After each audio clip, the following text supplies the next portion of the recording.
All right, here he is.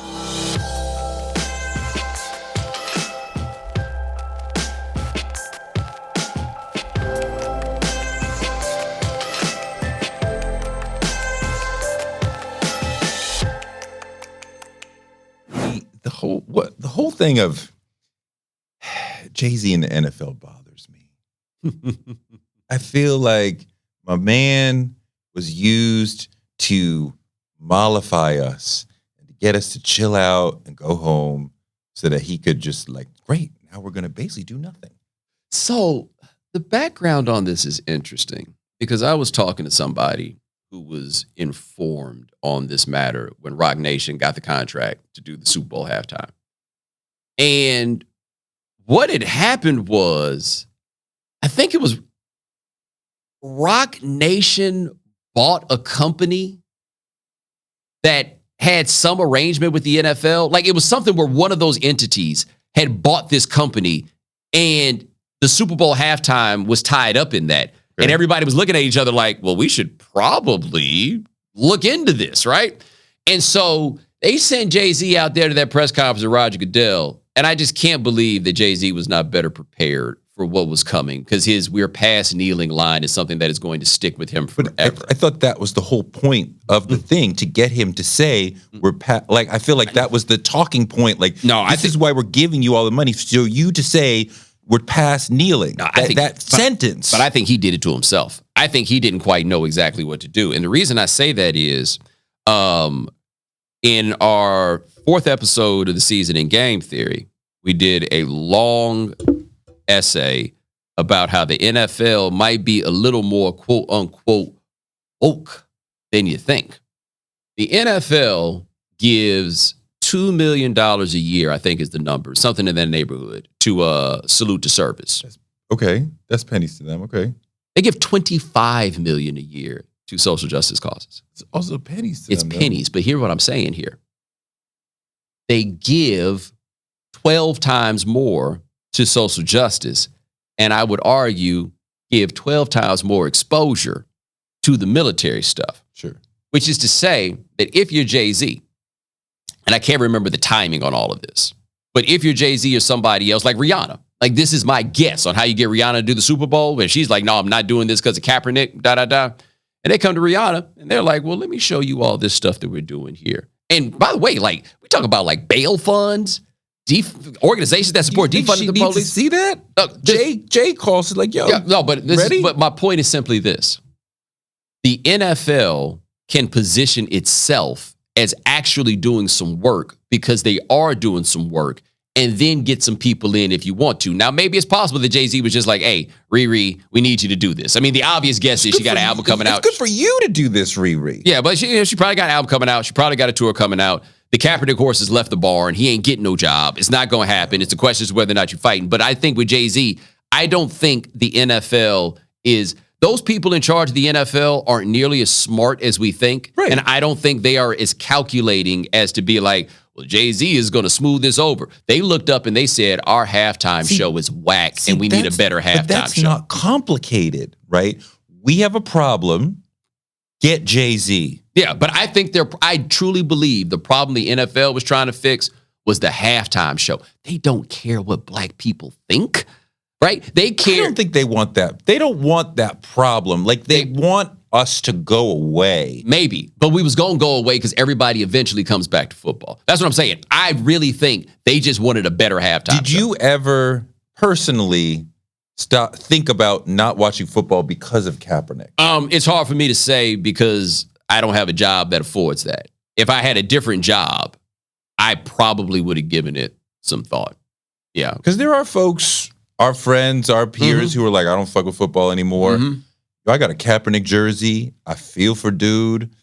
I can't not watch. Yeah, no, I mean, people, at this point, we ain't doing nothing. That was the thing about it. What happens when you look up, if you had the bus boycott and the buses didn't go out of business, people would have got back on the bus.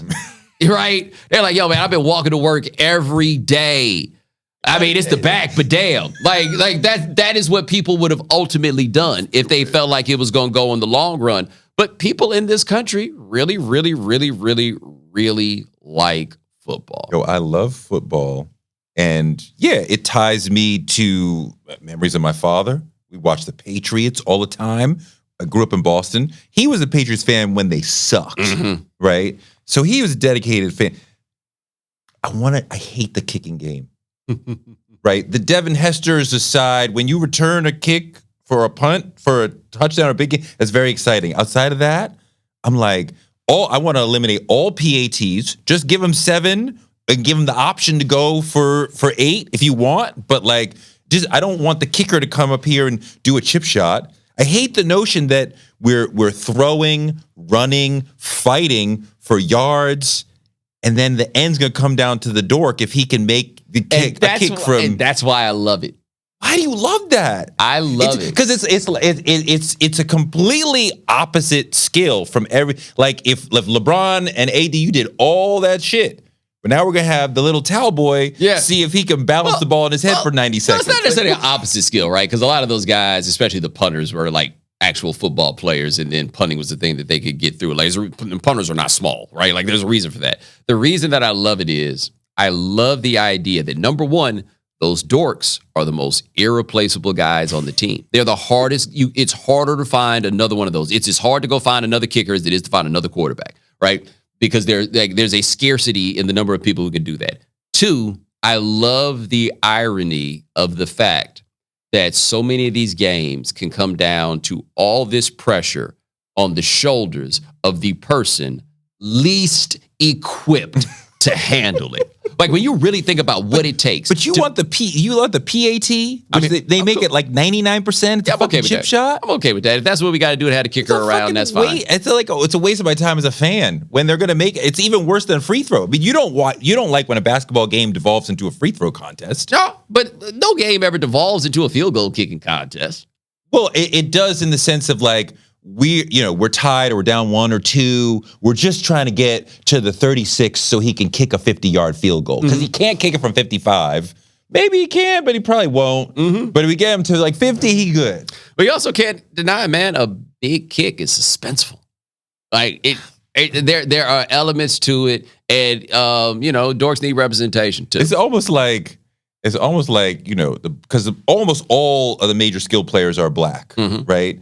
But we can't leave you gotta bring your little brother around. You gotta have the white guy somewhere. Well, there's that part. Like, that's how that tells you how like institutional racism works. You're gonna tell me there ain't a single black person that is capable of doing this thing, right? There's only been like 5 black punters in my life. Can't none of us do this. Nah, man, they're like, yo, say something for us, man. All those great soccer players. But so I think that the NIL situation has mostly been extremely positive for these college athletes, that they should be able to get money for doing their thing. When the school and the NCAA and the coach is profiting, they were the only ones who weren't.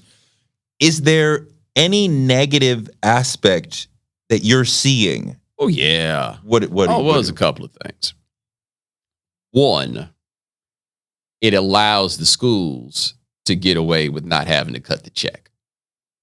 The greatest hustle the NCAA and its member schools pulled off is to fight this so long. Fine, we'll let somebody else pay our players while we get all the television money, right? There's that part.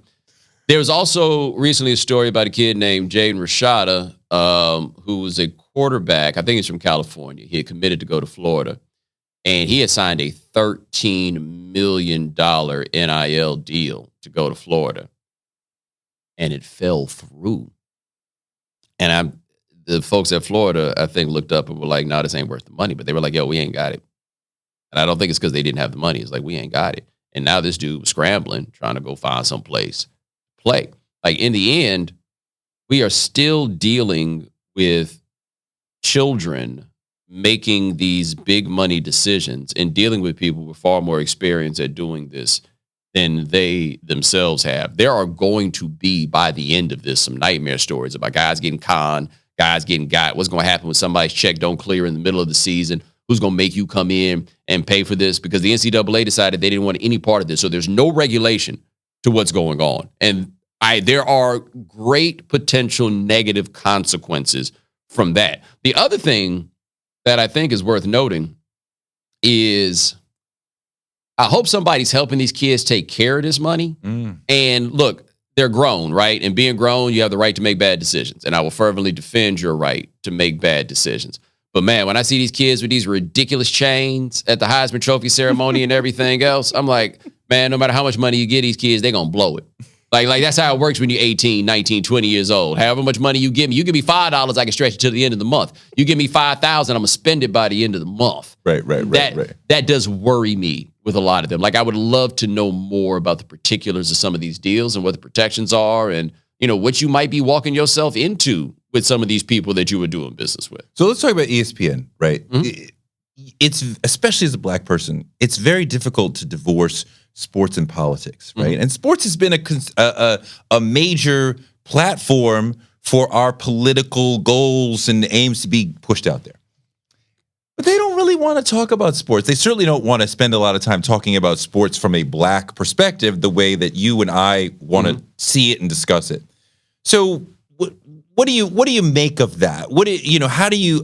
Now you're a consumer of ESPN. Well, I still work there. I still do a podcast. Okay. So I mean, like, what do we make of this? That the dominant sports media figure is kind of like, we don't want to talk about politics. Can we just play the games? And you and I are like, there's much more than just the games going on. Yeah, but if you ask the people who make decisions there, they're like, it's not about us, it's about the viewer. And I mean, I think that's a fair point. They don't want to see it. Well, I do. Yeah, you do. Yeah, I hear you. I can only tell you like what their argument is on it. Now, I do say this. I don't want to say in defense of the company, but I do think that this is a fair point.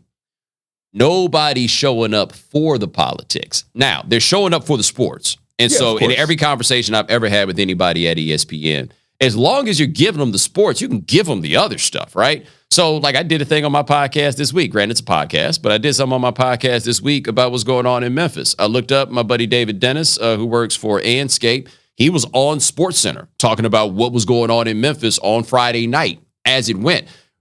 There are definitely stories for ESPN. That's not controversial for ESPN. Maybe not, but I guess my point is this. There are times and places where the larger Bristol operations, so you're talking about your sports centers and the likes, are going to go in that direction. If I want to go in that direction on my podcast, I've never gotten any trouble from anybody at ESPN ever for talking about politics. I've never, you gotta let me finish these sentences. Sorry. Go ahead. That's how it works. So I've never gotten any problems from them on doing those things, right? Where I think they have a position that makes me somewhat empathetic is, yeah, I can talk about this stuff.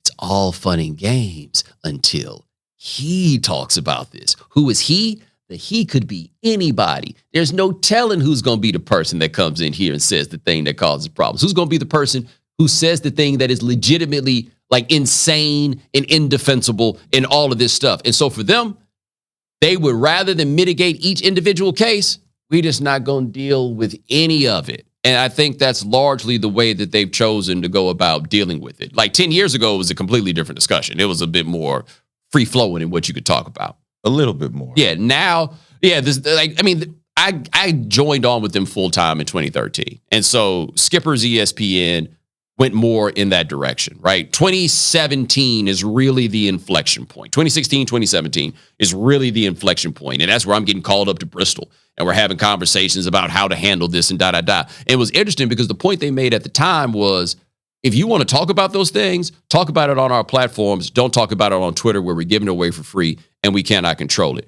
Then the nature of programming changed a bit where the shows are more sports specific. And so there's not nearly as much room for anybody on television to talk about those things.